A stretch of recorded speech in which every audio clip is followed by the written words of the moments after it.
Hello students, in the previous lecture we read that the rat trap peddler stole the money of the poor farmer. Although the poor farmer gave him shelter, he respected him, he welcomed him in his hut, he gave him supper, he played cards with him, and he shared his confidences also with him. He believed that the peddler was a good fellow. He gave him shelter, although we know that he gave him shelter because of his loneliness. He didn't have wife, no children. He lived alone in that hut, in that cottage. But when someone treats us with so much respect, with so much care, we should respect that person. But the peddler stole the money shown by the farmer. He didn't think even once before stealing, and we know why. Although the peddler had a very brilliant philosophy that this world is a rat trap and all the people in this world are being trapped in rat traps because of their greed, because of their desires. At this moment, when the peddler stole the money, he was also filled with greed and he forgot everything about his philosophy of world being a rat trap. He didn't respect the confidences shared by the crofter to the peddler. Let's read from the same point where we left in the previous video. We have read till this point. Let's start from here. As he walked along with the money in his pocket, he felt quite pleased with his smartness. So the peddler was feeling pleased as he was smart. He had shown his smartness by stealing the money. He realized that at first he dared not continue on the public highway but must turn off the road into the woods. Why? The peddler could not continue on the public highway, and the reason behind it is it would not take a long time before the crofter find out that his money had been stolen. So he would raise an alarm, people would gather, and definitely they would chase the peddler. And if he kept walking on the road, he would be easily catched, he would be easily caught. So it was necessary for him to turn into the woods means forest. तो वो road पर चलना safe नहीं मानता था क्योंकि definitely उसको खोजा जाएगा, उसको ढूंढा जाएगा, उस गांव के चारों तरफ उसको ढूंढा जाएगा, तो अगर वो रोड पे रहा तो इजीली उसको फाइंड कर लिया जाएगा. इसीलिए वो जंगल में एंटर कर गया. During the first hours this caused him no difficulty. After entering the forest there was no difficulty for first few hours. Later in the day it became worse. Because it was a big and confusing forest which he had gotten into. Forests, if they are dense, are always confusing. जंगल में जब हम enter कर जाते हैं और वो अगर बड़ा जंगल है तो कन्फ्यूजिंग तो होगा ही, रास्तों का पता नहीं लगेगा. He tried to be sure to walk in a definite direction, but the paths twisted, turned back and forth here and there. So strangely, रास्ते इधर उधर मुड़ जाते थे. He walked without coming to the end of the wood, and finally he realized that he had only been walking around the same part of the forest. So now we can say the peddler had been trapped. जैसे चूहा पिंजरे में फंस जाता है, यहाँ पे peddler forest में फंस गया, उसको बाहर निकलने का रास्ता नहीं मिल रहा है। All at once he recalled his thoughts about the world and the rat trap. Now he remembered. उसे अपनी वही फिलोसफी याद आ गई कि पूरा संसार एक रेड ट्रैप है। Now his own turn had come. और अब उसकी खुद की बारी आ गई थी। How is it that a person knows everything about good and bad, still he does bad deeds? कैसे हो जाता है ये? तो वो कहते हैं ना, जब हम लालच में पड़ जाते हैं तो हमारी समझ काम नहीं करती है। लोगों की यही तो सबसे बड़ी कमी है। When we are angry we can't use our consideration. When we are in greed at that time also we forget everything about right and wrong. So ऐसा इंसान जो हर एक कंडीशन में स्टोइक हो, अपने आप पे कंट्रोल रखता है, वही अपने दिमाग का अच्छे से इस्तेमाल कर पाता है। लालच में पड़ गया पेडलर और वो भूल गया कि भाई लालच में पड़ करके, पैसे का लालच दिखाई दे रहा था ना उस वक्त, 30 करोनर दिखाई दे रहे थे, तो वो याद नहीं आया कि भाई ऐसे ही तो फंसते हैं लोग, ऐसे ही तो गलत काम करते हैं। वो अपनी डिजायर्स को फुलफ़िल करने के लिए, अपने लालच को पाने के लिए ही तो गलत रास्ते पे जाते हैं। And then they are trapped in difficulties, they are trapped in problems. अब उसकी खुद की बारी आ गई थी। He had let himself be fooled by a bait. Now उसने अपने आप को एक बेट से मूर्ख बनने दिया था। And you know what he is talking about. The 30 kroner money was a bet for him and had been caught. The whole forest with its trunks and branches, trunks means तने, पेड़ों के तने, branches टहनियाँ, its thickets झाड़ियाँ, कटीली झाड़ियाँ, and fallen logs और सूख करके पड़े हुए पेड़ों के तने, closed in upon him like an impenetrable prison. Impenetrable means that cannot be broken, that cannot be accessible means जिसको हम भेद ना सकें, जिसको हम तोड़ ना सकें। एक ऐसी जेल बन गई वो सारी चीज़ें, वो जंगल उसके लिए एक जेल बन गया। Now from which he could never escape, जिससे वो कभी निकल नहीं सकता था।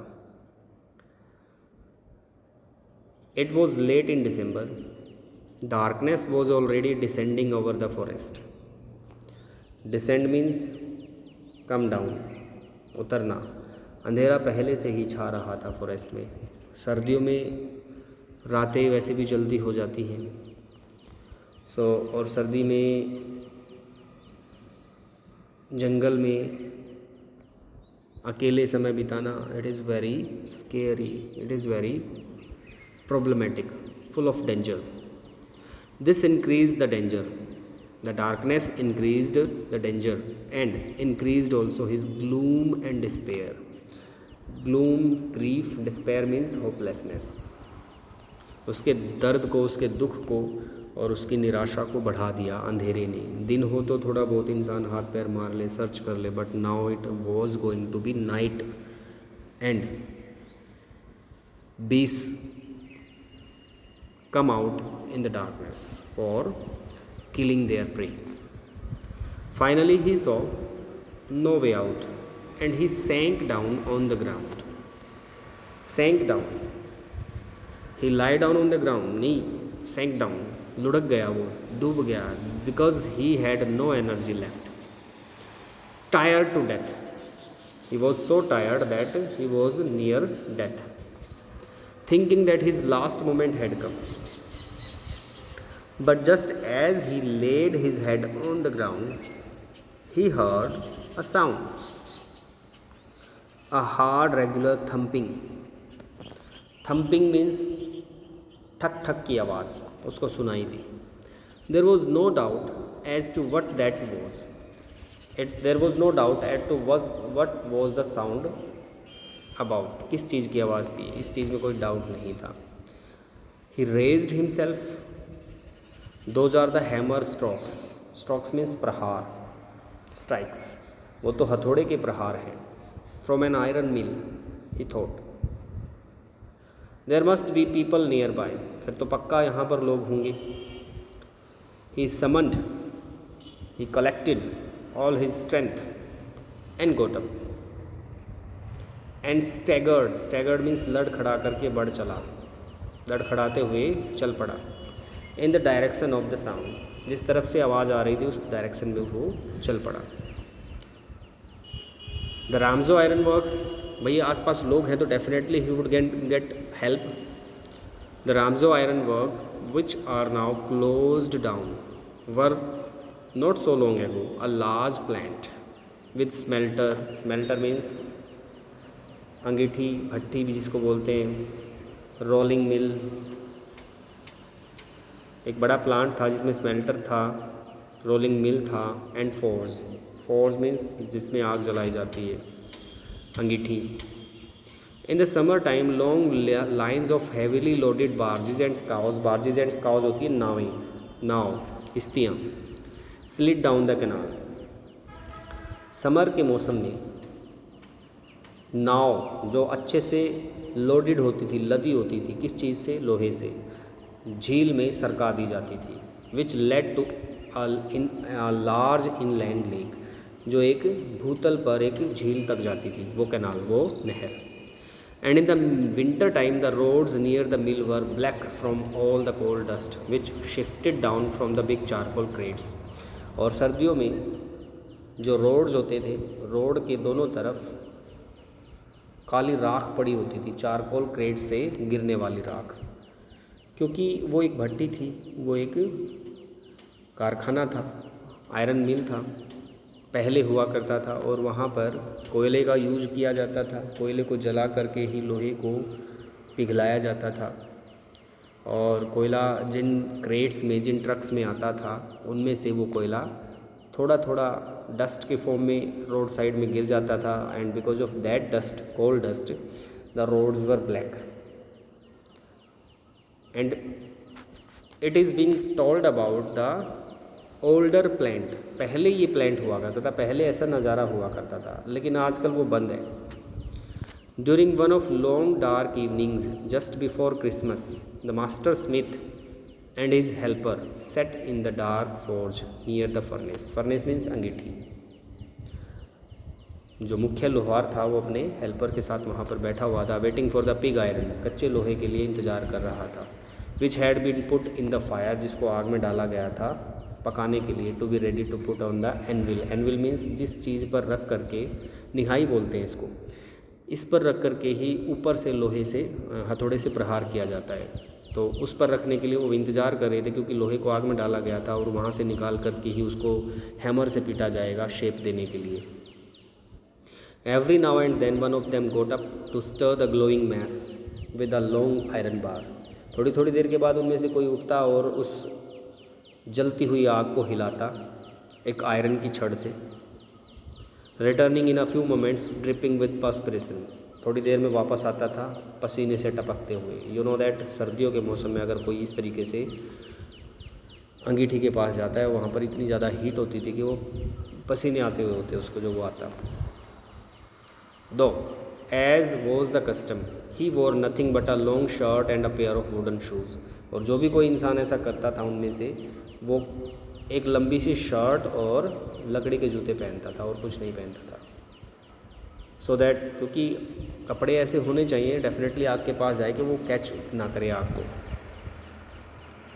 All the time there were many sounds to be heard in the forge, the big bellows groaned and the burning coal cracked.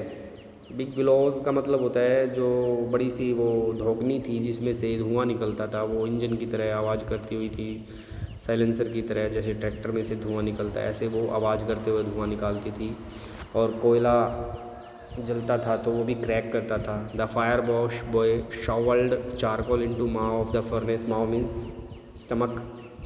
तो फायर बॉय जो होता था वो चारकोल को उड़ेल देता था अंगीठी के अंदर, तो वो भी खड़खड़ की आवाज़ होती थी। इतनी सारी आवाज़ें आती रहती थी वहाँ पर, with a great deal of clatter, बहुत बड़ी खड़खड़ की आवाज़ करते हुए कोयला डालता था वो। तो ये सारी आवाज़ें, सारा जितना भी कैओटिक माहौल था वो सारा यहाँ पे एक्सप्रेस किया जा रहा है। आउटसाइड रोड द वाटरफॉल, और बाहर पानी गिर रहा था, शायद वाटरफॉल था कोई। एंड शार्प नॉर्थ विंड, और तेज़ उत्तर की तरफ से आने वाली हवा। Whipped the rain against the brick tiled roof, तो कारखाने की उस प्लांट की जो छत थी वो टाइल्ड थी, ब्रिक टाइल्ड, और उस पर जब वो वाटरफॉल वाला पानी हवा की बहाव में आकर के उस पर गिरता था रेन की तरह, तो वो भी आवाज़ करता था। So there were so many noises in the forge. It was probably on account of all this noise that the blacksmith didn't notice that a man had opened the gate and entered the forge। भाई इतना सारा शोर हो रहा था कि blacksmith ने notice ही नहीं किया कि एक आदमी ने दरवाज़ा खोल लिया है, वो अंदर आ गया है। And we know who is the man, he is the same person, the peddler who had stolen the money of the old crofter until he stood close up to the furnace, और वो आ करके furnace के बिल्कुल पास खड़ा हो गया है। So I think it is enough for this video. We will start from here tomorrow, and I think the story right till now is clear. If you have any doubt, you can comment. Okay, let's meet in the next video. Till then, my dear students, take care. Bye.